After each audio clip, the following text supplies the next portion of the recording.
पाकिस्तान ने जबरदस्त विक्ट्री जीत कल हासिल की है। मैंने इसलिए इसका थोड़ा सा क्रेडिट लेना है। अब्दुल्ला सुन लें, don't make that face, because yesterday when we were talking about it, I told everybody, remember that tomorrow यानी आज सुबह we'll be celebrating. So here we are. मुझे कैसे पता होता है? देखिए, हम अक्सर औकात ये करते हैं और मोस्टली 90% हमारी ये बात सच होती है। हमेशा नहीं करते, मुझे गुड फीलिंग्स आ जाती हैं। जहाँ पे डाउट होता है वहाँ हम करते ही नहीं है, बात गोल कर जाते हैं। हाँ, लेकिन हमें यकीन था और इंशाल्लाह और माशाल्लाह। जब बीच में ना मुझे लग रहा था इनिशियली, जब 3 विकेटें ही गिरी थी साउथ अफ्रीका की और उसके बाद जरा वो रन बनाने का सिलसिला चल रहा था उनकी तरफ से, मुझे थोड़ी देर के लिए डर लगा, लेकिन फिर माशाल्लाह फिर हमने बाजी पलटी और बड़े मार्जिन से हराया है। पाकिस्तान ने दूसरे एक रोजा मैच में जनूबी अफ्रीका को 81 रन से शिकस्त दी है। रन, कोई चांस ही नहीं था उन लोगों का। और अब ये फैसला कौन बरतरी है, सीरीज हम जीत चुके हैं। The best part about it. अच्छा, the best part about it, और हम बहुत देर से ये बातें कर रहे हैं, तो एक दफा दोबारा मैं दोहरा दूं क्योंकि ये बात मैंने की थी। Thank you that we are really good in ODI format. मुझे लेटली हम बहुत ज्यादा अच्छा कर रहे हैं। एंड यू नो, अगर देखा जाए तो in the true sense of cricket, that is true cricket. Test और ODI है 2020 सीरीज जीत रहे हैं, जहां जहां जा रहे हैं उनको उनके होम ग्राउंड्स पे शिकस्त दे रहे हैं, उनको घर में हरा रहे हैं। सो घर के शेर बनने की भी गुंजाइश हमारी तरफ से नहीं दी जा रही है। केप टाउन में शाहीनों ने होम टीम को खेल के हर शोबे में आउट क्लास किया है। उधर कल चैंपियंस ट्रॉफी के हवाले से भी आखिरकार वो खबर आ गई है जिसका पाकिस्तान को बेसब्री से इंतजार था। Yes, absolutely. और भारतीय क्रिकेट बोर्ड जो है और ICC ने पाकिस्तान की शराइत मान ली हैं और ICC ने बाज़ाब्ता ऐलान कर दिया है पाकिस्तान अब 3 बरस तक भारत जाकर नहीं खेलेगा। बस हमने फैसला कर लिया और चैंपियंस ट्रॉफी पाकिस्तान में ही होगी, लेकिन भारत के मैच जो हैं वो न्यूट्रल वेन्यू पर खेले जाएंगे।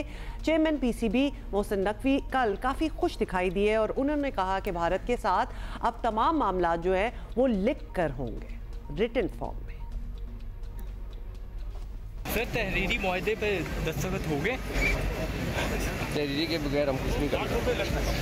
तो तहरीरी सबने आपके सामने आ जाएगा, बस बिलिंग दे दी है, बिलिंग दे दी है, बिलिंग दे दी है सबने, आपके सामने आ जाएगा शाह जी। लेकिन वो मुकर जाते हैं तहरीर के बाद, फिर हम एक दफ़ा मुकरे, एक दफ़ा फिर देखें। आज 7 घंटे जो आपने कहा कि हो जाएगा, मैंने कहा जल्द, बहुत जल्द। चलिए जी, he seemed really happy.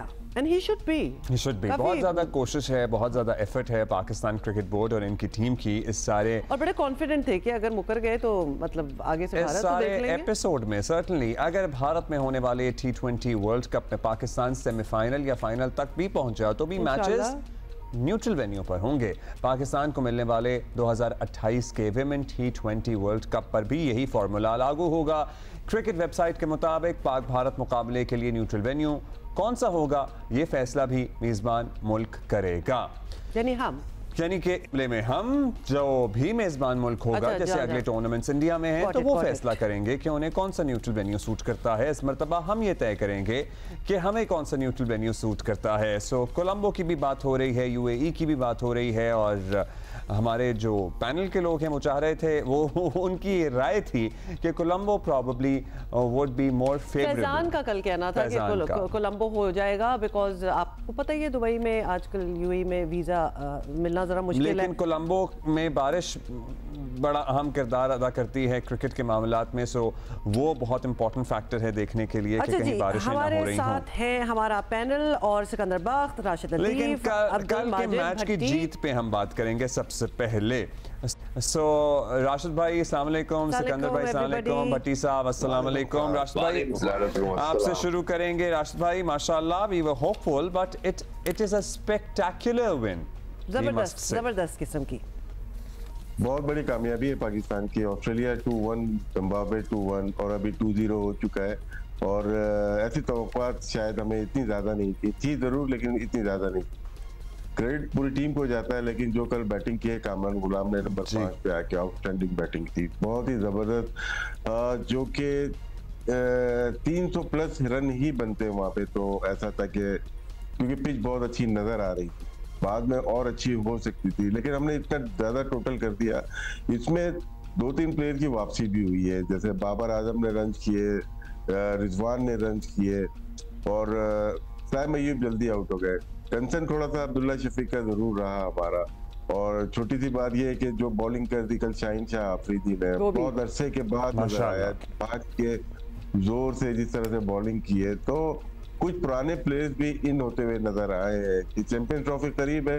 एक ही दिन कल 2 खुशियां मिली, 2 ईदें एक ही दिन पड़ गई हमें, लेकिन बहुत बड़ी कामयाबी पूरी टीम को, कौम को मुबारक हो हमारी जानिब से। ये ना मल्टीपल परफॉर्मेंसेस है जिनका जिक्र किया जा सकता है। यही होता है, किसी दिन कोई परफॉर्म करता है, किसी दिन कोई परफॉर्म करता है। पहले मैच में साइम अय्यूब की हम तारीफें कर रहे थे, कल हम बाबर की तारीफें कर रहे थे, रिजवान ने भी रन बनाए, कामरान गुलाम ने तो कमाल ही स्ट्राइक रेट से रन बना दिए, तो कहां से कहां ले गए स्कोर को। और फिर हमारे बॉलर्स ने और खास तौर पे अगर सिकंदर हम कामरान गुलाम की चलें बात कर लेते हैं, the confidence that he was showing as if वैसे तो सारों ने everybody contributed और हर किसी का बेस्ट हमने कल के मैच में देखा, रन आउट हो गए थे ना। हाँ, लेकिन कल जो था like he knew he had it in hand, वो वाला कॉन्फिडेंस जो हमें अच्छा लगता है। जीतो हारो एंड में वो बात की बात है, लेकिन जब खेल रहे हो तो वो सुप्रीम कॉन्फिडेंस होना चाहिए, and that we witnessed yesterday. जी बहुत बहुत मुबारक हो पहले तो पाकिस्तान को, सारे क्रिकेट फैंस को, सब परेशान थे कि जी पाकिस्तान टीम जीत नहीं जीत। देखिए 2 चीजें कल बहुत जबरदस्त हुई हैं। एक जो हमारा मसला था मिडिल ऑर्डर का, कि मिडिल ऑर्डर रन नहीं करता, और मिडिल ऑर्डर उस तरह रन नहीं करता जिस तरह के कल किया है।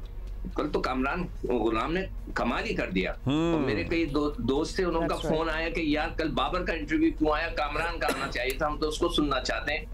मगर इतना लोग उससे खुश हुए, एक चीज। दूसरी चीज जो बहुत अच्छी हुई कि हमारी फास्ट बॉलिंग जो काफी अरसे से नीचे जा रही थी, वो दोबारा क्लिक की है, which is a very good sign. देखें हम हमेशा जो है ऑस्ट्रेलिया में भी हम अपनी फास्ट बॉलिंग की वजह से जो है ओडीआई सीरीज जीते थे, जिसके अंदर हारिस ने 10 आउट किए थे, शाहीन ने 8 आउट किए थे, नसीम ने 5 और हसनैन ने 5। तो ये चीज बड़ी जबरदस्त हुई है कि एक तो मिडिल ऑर्डर, मगर अभी भी मैं समझता हूं कि कामरान गुलाम जो है वो अपनी जगह पे नहीं खेल रहे।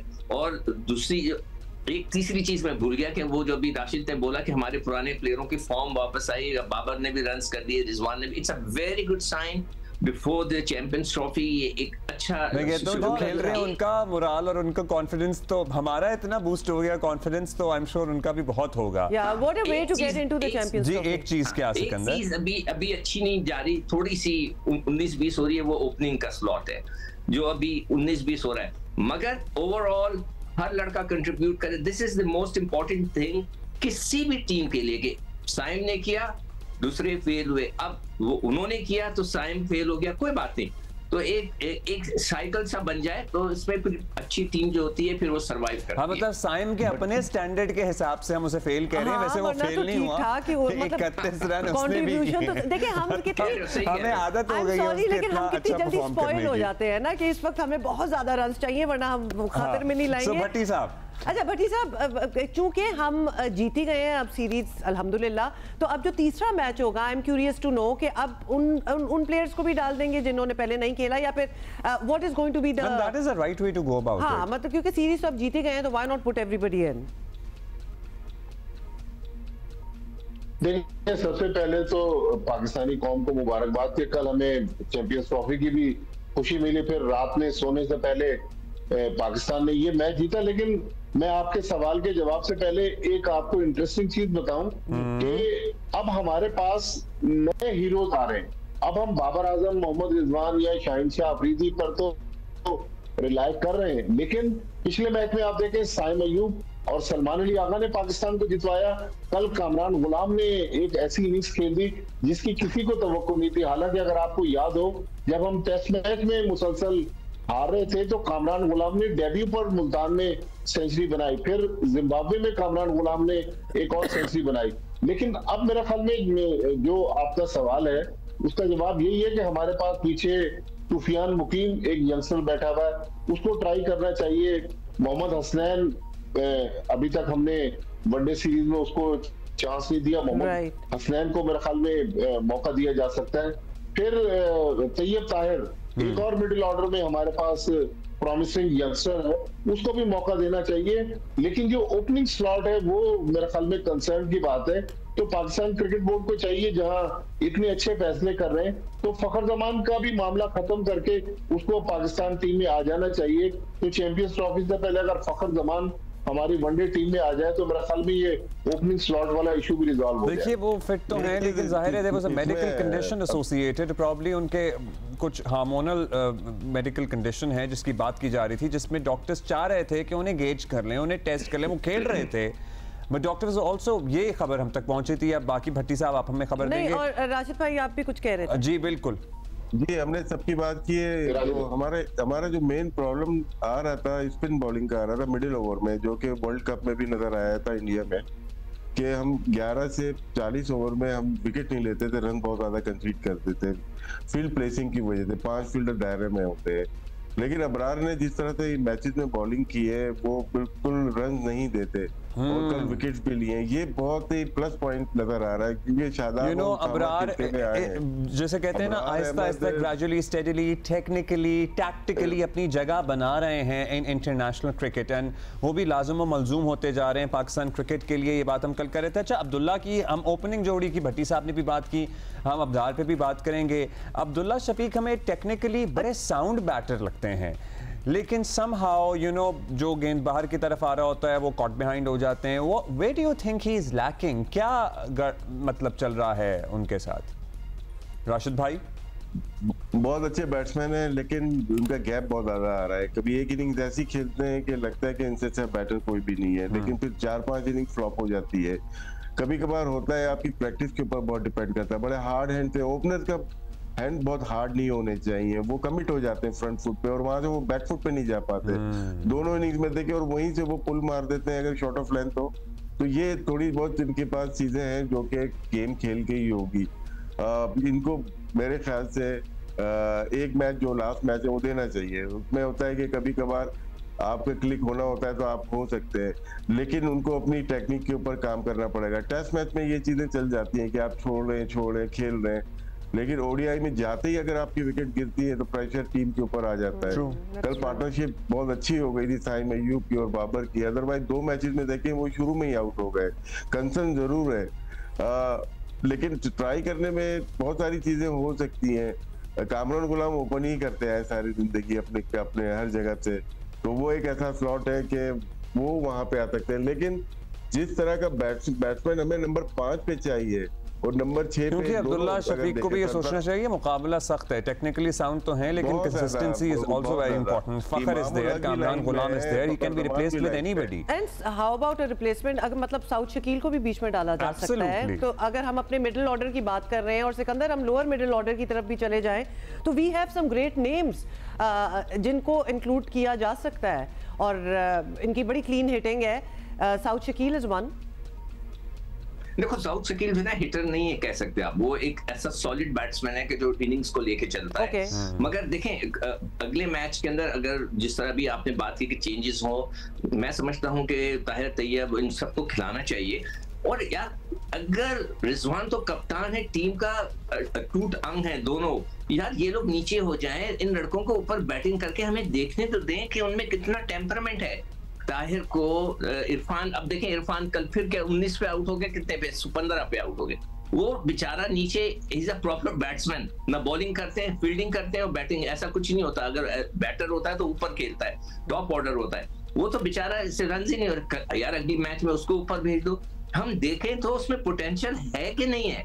आप उसको मुसलसल 7वें नंबर पे, 6ठे नंबर पे, पता नहीं कौन से नंबर पे खिलाए जा रहे हैं और उससे रन्स नहीं हो रहे। उसको उसका मौका आता है, 4 ओवर रह गए, 2 ओवर रह गए, वो मौका नहीं है, मौका नहीं मिल पा रहा क्योंकि सारे नंबर। देखो एक बैट्समैन होता है ना, उसको एक प्रॉपर नंबर दो। अगर वो प्रॉपर बैट्समैन है, ऑलराउंडर्स अलग होते हैं। Salman Ali Agha is an allrounder, bowling allrounder, तो वो अलग है। एक प्रॉपर बैट्समैन को मौका दो। तो मैं ये चाहूंगा कि अगले मैच के अंदर ताहिर को भी खिलाया जाए। और जैसे मुझे नहीं पता था कामरान ओपन करता, भी राशिद ने मुझे बताया, इट्स बहुत ही अच्छी बात है। ये तो किसी बुरे वक्त में ये भी काम आ सकता है एज एन ओपनर। लेकिन राशिद भाई ने जो अभी स्पिनर वाली बात की है ना, इसलिए साउथ शकील का हम नाम दे रहे हैं, क्योंकि उसमें फिर आपको वो स्पिनर एलिमेंट भी मिल जाता है। हाँ, बिल्कुल सही कह रहे हो। वो टेम्परेरी स्पिनर है, वो रेगुलर नहीं है, मगर बहुत काम का है।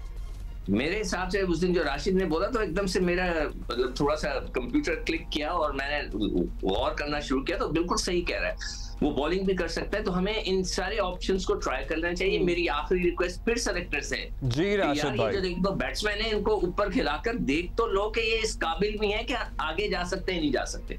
देखिए अगर हम ये मैचेस देखते हैं जिम्बाब्वे से यहाँ तक साउथ अफ्रीका तक, तो नंबर 7 की बैटिंग इतनी नहीं आ रही। यहाँ भी स्लॉट होती है हार्ड हिटिंग बैट्समैन की होती है, जो कि ऑलराउंडर हो, बॉलिंग ऑलराउंडर होता है, जैसे आमिर जमाल हो गया या रज़ाक होते थे, अगर महमूद होते थे, इस टाइप के जो प्लेयर होते हैं ना, इस नंबर के लिए आइडियल होते हैं कि वो स्लॉट भी अच्छा कर सकें और जरूरत पड़ने पे रोक भी सकें।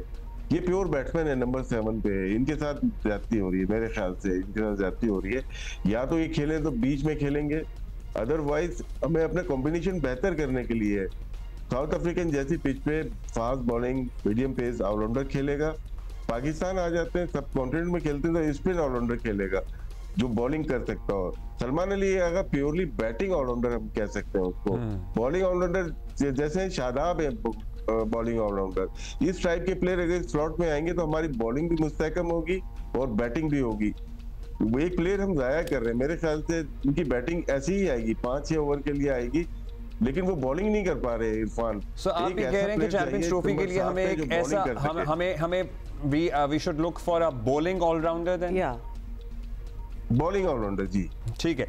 भट्टी साहब, अब भट्टी साहब से हमने इससे बात करनी है क्योंकि बड़ी बड़ी खबरें हैं भट्टी साहब के पास। तो जी फाइनली अनाउंसमेंट हो गई और अल्हम्दुलिल्लाह अब स्केड्यूल वगैरह भी आ जाएगा।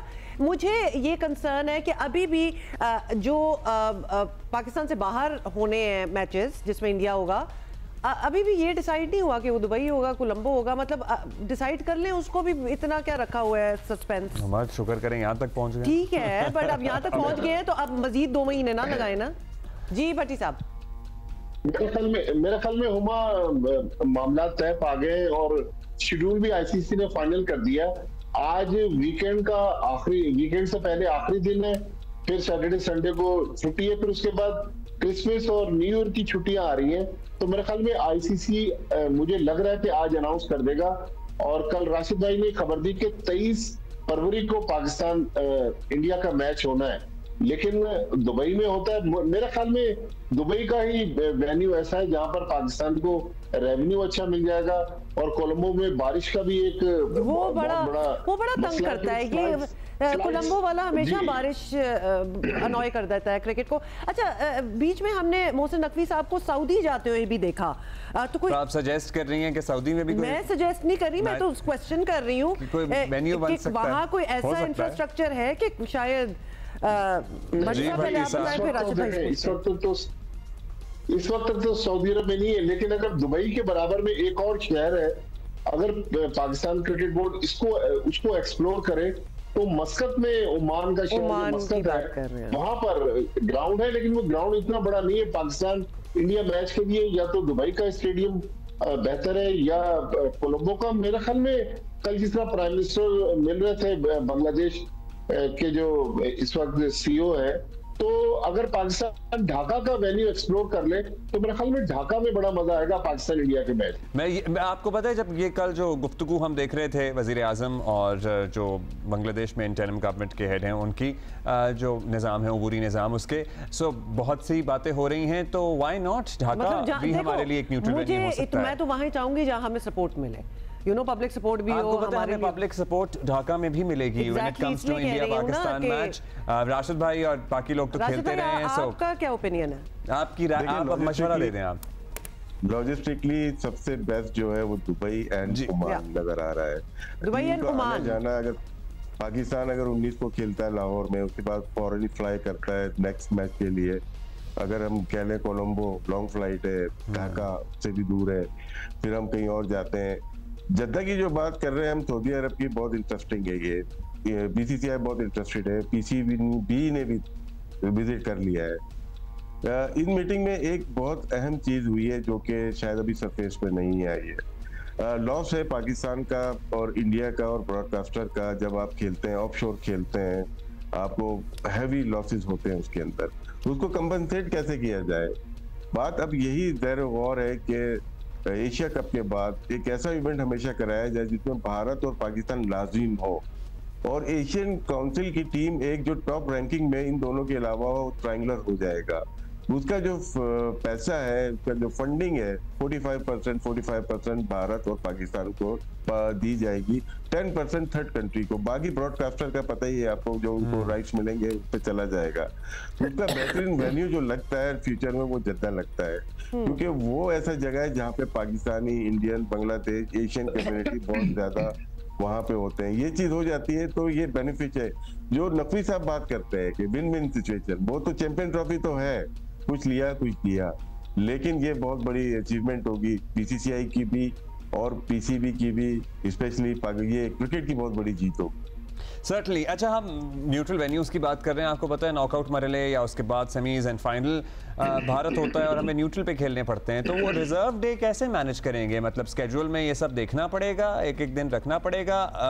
भट्टी साहब, मेरे ख्याल में अब्दुल्ला, मुझे लग रहा है जिस तरह इन्होंने शेड्यूलिंग कर रहे हैं कि इंडिया के मैचेस पहले करवा देंगे ताकि इंडिया अपने 3 मैच खेलकर फारिग हो जाए, फिर टूर्नामेंट पाकिस्तान आ जाए। उसके बाद फिर ग्रुप मैचेस कंप्लीट होने के बाद फिर सेमीफाइनल लाइनअप, और फिर फाइनल अगर इंडिया क्वालिफाई करता है तो दुबई में होगा या कोलंबो में या ढाका में या फिर लाहौर में। तो इस तरह ये लोग शेड्यूलिंग कर रहे हैं। तो मेरा ख्याल इन्होंने काफी इस पे होमवर्क कर लिया। और जो अभी बात हो रही है जद्दा की, अब आपको याद होगा कुछ दिन पहले आईपीएल का जो ड्राफ्ट था वो भी जद्दा में हुआ, और उसके कुछ दिन बाद फिर फीफा वर्ल्ड कप की मेजबानी भी 2034 की जद्दा को मिल गई। तो सऊदी अरब में काफी चीजें एक्सप्लोर हो रही है। मुझे लग रहा है कि क्रिकेटिंग सेंस में अगर हम देखें और चेयरमैन पीसीबी ने अभी कुछ दिन गुजारे भी हैं और वहां मुलाकातें भी हुई हैं, सो ऐसा हो नहीं सकता कि ट्रायंगुलर सीरीज, राशिद भाई ने ये बात बताना भूल गए कि एक ट्रायंगुलर सीरीज भी पाकिस्तान को मिल गई है। पाकिस्तान, इंडिया और एक और एशियन कंट्री जो है वो हर साल एक ट्रायंगुलर सीरीज खेलेंगे। विमेंस वर्ल्ड कप की तो मेजबानी मिली है, तो मुझे लग रहा है कि वो टूर्नामेंट जद्दा में हुआ करेगा। और आपको पता है सऊदी अपने आप को ये प्रमोट भी इस तरह कर रहे हैं as being the hub of sports and entertainment and all that, तो उनके भी ये फेवर में शायद जाए कि इतना बड़ा टूर्नामेंट है और उसका अगर हाइब्रिड मॉडल का एक पार्ट निकल रहा है तो why not we do it. कुछ इस किस्म की भी शायद जब पहली दफा कोई चीज कर रहा होता है तो यू नो वो फिर और ज्यादा जान मारता है। Of course, and they want it to be very big and what's bigger than the champions trophy. अच्छा ये बताएं, अब ये चूंकि इंडिया तो पाकिस्तान आएगा नहीं, सारे उनके मैचेस तो जो भी जगह का तयन होगा, तो ये बताएं कि स्केड्यूल में किस तरह होगा कि एकदम से सारे मैचेस जी इंडिया वाले साथ हो जाएंगे? मतलब ये सिर्फ एक सवाल है सिकंदर, अगर साथ हो जाए उनके, उसके बाद वो थोड़ी देर के लिए रेस्ट कर ले, मतलब साइकोलॉजिकली इसका क्या इफेक्ट होता है पॉइंट्स टेबल पे? देखो, जो भट्टी साहब ने बोला है उसमें काफी सेंस है कि जी इंडिया के मैचेस सारे एक साथ करा दो, मगर फिर वो एक लंबा सा गैप हो जाएगा। तो सपोज करें इंडिया क्वालिफाई कर जाता है फॉर द सेमीज, तो वो एक लंबे से गैप के लिए वो इंतजार करेगा, बट ऑब्वियसली वहां पे प्रैक्टिस की फैसिलिटीज तो मौजूद हैं, वो कर सकता है। मेरा एक सवाल था भट्टी साहब, ये शारजा का बिल्कुल ही बैन लगा हुआ है, अब बिल्कुल नहीं खेल सकता वहां पे कोई? नहीं, शारजा में तो मैचेस होते हैं, अभी अफगानिस्तान और साउथ नहीं, आईसीसी के भी जो विमेंस T20 वर्ल्ड कप हुआ है तो आईसीसी ने वहां मैचेस करवाए। इंडिया को थोड़े से वहां पे कंसर्न है, लेकिन इंडिया ने तो अपने आईपीएल के मैचेस शारजा में करवाए हुए। शारजा में कोई मसला नहीं, अब क्योंकि यूएई में 3 अच्छे वेन्यूज हैं, दुबई है, अबू धाबी है, शारजा है, तो ये ऑप्शन भी मौजूद है। लेकिन दुबई का ग्राउंड बड़ा भी है और वहां पर सहूलतें भी ज्यादा है और वहाँ एटमॉस्फेयर भी जरा बेहतर है। तो मेरा ख्याल में Sharjah ground has been traditionally favourable for Pakistan, तो इसलिए शायद इंडिया को ज्यादा मसला होता होगा, क्योंकि पाकिस्तान के लिए तो बड़ा ठीक ठाक ही है। अच्छा, आखिरी में एक चीज मैं कहना चाहूंगा जी। इससे चैंपियंस ट्रॉफी से हटकर मैं जो बैटिंग ऑर्डर है जिसमें बैटिंग में हम लोग रन्स कर रहे हैं, आप चीज एक नोट करें, राशिद भी इसके ऊपर बात कर सकता है कि जितने लड़के परफॉर्मेंस कर रहे हैं ये वो लड़के हैं कि जो डोमेस्टिक क्रिकेट में फर्स्ट क्लास क्रिकेट खेलते हैं, ये वो लड़के हैं। तो ये एक बहुत इंपॉर्टेंट फैक्टर है जिसको पाकिस्तान क्रिकेट बोर्ड को इम्प्लीमेंट करना चाहिए कि हर लड़का डोमेस्टिक क्रिकेट खेले, उससे बड़ा फर्क पड़ता है, लड़के में टेम्परामेंट आता है। तो ये मैं बहुत अरसे से इस पे जोर दे रहा हूँ। आपने कल भी पॉइंट उठाया था, बहुत अहम नुक्ता है ये। मुख्तसरन राशिद भाई, कल के मैच में आज अगले मैच में हमें चेंजेस करनी चाहिए? चेंजेस बिल्कुल एक दो प्लेयर्स को हमें ट्राई करना चाहिए, स्पेशली हसनैन को जो गए हुए हैं उनको ट्राई करना चाहिए। और कैप्टन बहुत अच्छा परफॉर्म कर चुके हैं, मेरे ख्याल से यहाँ पे तैयब ताहिर को भी ट्राई करना चाहिए। एक आध सीनियर प्लेयर बाबर या रिजवान में से एक को रेस्ट करना चाहिए। चलिए, got your point, thank you. Let's see क्या होता है। रोटेशन हो जानी चाहिए और परफॉर्म तो कर ही रहे हैं। हाँ, रन उन्होंने कर लिए, उनको जरा रेस्ट करा दो। As it is we have won the series. Thank you. But we really have Sikandar Bhatti साहब, राशिद भाई, थैंक यू।